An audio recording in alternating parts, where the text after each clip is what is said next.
Assalamualaikum guys.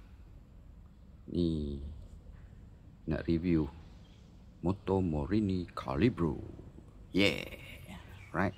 So kita zoom kat sana. Nampak tak? So ni review lepas 10,000 lah. 10,000 penggunaan saja. Alright. Stay tune. Okay guys, short glance so kita pusing dulu. Apa yang saya suka sangat dengan ni motor Morini ni kan, tengok sebab apa dia ada back wing,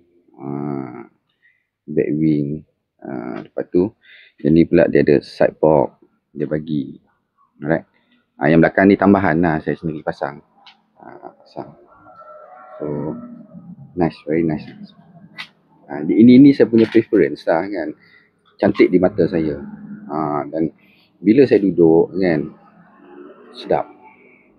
Bila saya duduk sedap, and then kaki sampai. Alright. So next pula saya nak review kenaan dia punya enjin lah. Okay. Enjin dia, kalau you tengok kat sini, tengok sebelah sini lah. Enjin base dia memang daripada Kawasaki. So kita pergi sebelah. Pusing.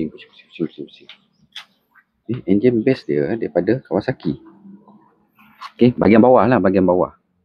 Okay, ni orang nampak ni kan, pergi tengok Z650, okay, versi kan, Vulcan S, sama macam ni. Okay, korang tengok lah, korang ambil gambar ni, bubuh dalam Google kan, dia akan tunjuk. Okay, tapi blok dengan head di upgrade oleh CF Moto. Itu sejarah dia. So engine base ni, kalau you orang tengok dekat CF Moto CLX 700 kan, sama sebiji. CLX 700 masuk dekat engine ni. Brand Itali, okay, motor Morini, tapi engine kacuk, campur. Okay, alright. Design dia memang daripada company tadi lah. Alright. So lepas 10,000 penggunaan, okay, masalah yang saya hadapi. So korang tengok shock ni kan, betul tak? Okay. First saya kena radiator.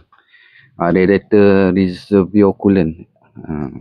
Reservoir coolant ni kan, sebab dia punya hose, kalau yang tengok saya ada update dekat saya punya video TikTok, saya tunjuk hose tu dia terlalu rapat dengan radiator, radiator fan. So bila dia rapat, dia terkena lah, bergesel dan potong radiator, kipas radiator tu potong hose coolant reservoir. Alright. So next, alright, kalau yang tengok dekat bawah ni, dia ada seketoi ni kan, ni actually dia punya catalyst converter, atau kita panggil sarang lah kan, yang macam sarang tebuan lebih kurang macam tu lah, sarang lebah lah kan.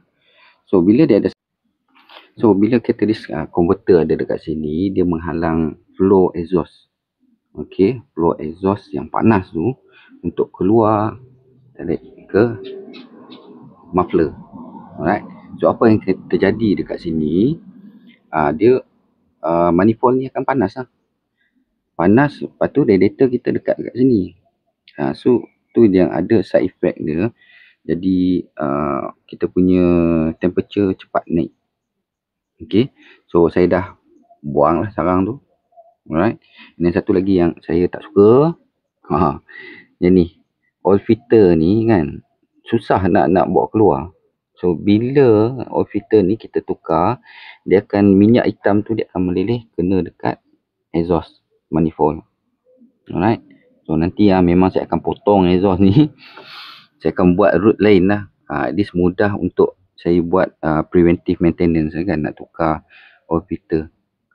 Right. Selain daripada tu, saya tak ada tempat nak jack. Saya tak ada tempat nak jack motor ni. Okay, bila saya buat preventive maintenance. So alternatif saya kena jack dekat exhaust lah.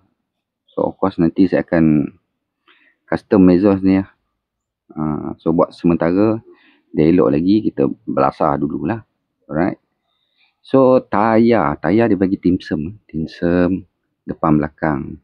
Tapi tayar belakang ni saya baru je tukar. Tukar. So dah pakai 10,000 kan. Tapi kita bawa memang agresif lah. So, bila bawa agresif tu of course lah, wear and tear cepat lah kan. 10,000 saya dah tukar tayar belakang tinsum. So sekarang ni saya guna tayar Bridgestone Cruise, apa nama dia, Better Cruise. Alright, Better Cruise. And then contact dia cantik lah pada pendapat saya lah, kan. Sebab profil tayar dia tak macam melengkung sangat tu. Dia tak melengkung sangat macam tu. So memang dia khas untuk cruising lah dekat highway kan. Tahu tak? Sebab motor cruiser ni tak boleh nak melepeh sangat. Sebab itu saya bawa pergi Cameron ni kan. Nak test dia punya lean angle lah. Sagat dia punya ni. Ni apa tu, foot peg ni, foot rest ni kan, dia boleh tu lah, fleksibel lah kan. Kalau tak tergolek kan. Alright. So selain pada tu tambahan lah. Ini saya tambahan sini, saya modify. Saya tambah belakang punya box lah. Dia ada purpose ni lah. Even though dah ada side box kan, saya tambah box ni lagi. Yalah, extra luggage lah saya boleh letak. Dan keduanya, korang tengok ni. Nampak tak? Kalau hujan kan, kalau kau tak letak benda ni, rumah lah kesian kan. Kocik habis, kotor dia punya belakang kan. Sebab itulah, tu tujuan saya letak box. Tujuan kedua, selain daripada untuk letak barang lebih. Dan of course, crash bar ni lah kan. Itu dah jatuh bodoh dah. Nasib baik crash bar ada, kita letak. Ni penting ni. Sebab apa, motor berat 208 kg kan. Jatuh bodoh tu pasti. Okay, and then of course saya tambah spotlight. Okay, sebab HD ni nampak macam HD kan. Tapi bukan. So at least ada spotlight ni. Dan kita travel di tempat yang tak ada lampu, kita boleh guna spotlight. Dan ni improvement. Saya bagi Android Auto. Okay. Android Auto. Lepas tu saya letak ni voltmeter and then thermometer dekat tu radiator lah. So semua tu digital, baguslah untuk info kita kan. Alright, cantik guys, nice. Alright, tu sedikit 10k review. Alhamdulillah. And then tukar tayar pun buka sendiri, pasang sendiri. Cuma nak tukar tayar baru kat rim tu kan, kena hantar bengkel lah. Saya tak ada alat. Alright, macam tu lah guys. Motor Morini Calibro 700. Okay. So saya dah guna 10,000. Alhamdulillah, tak ada masalah. Masalah sikit-sikit tu saya boleh settle sendiri lah kan. Macam hose yang bocor tu kan, koyak, kena radiator fan, tayar. Lain-lain tak ada masalah. Alhamdulillah. Kan? So itu preference masing-masing lah kan. Korang nak macam mana punya motor. Okay. Alright. Ciao. Pew pew.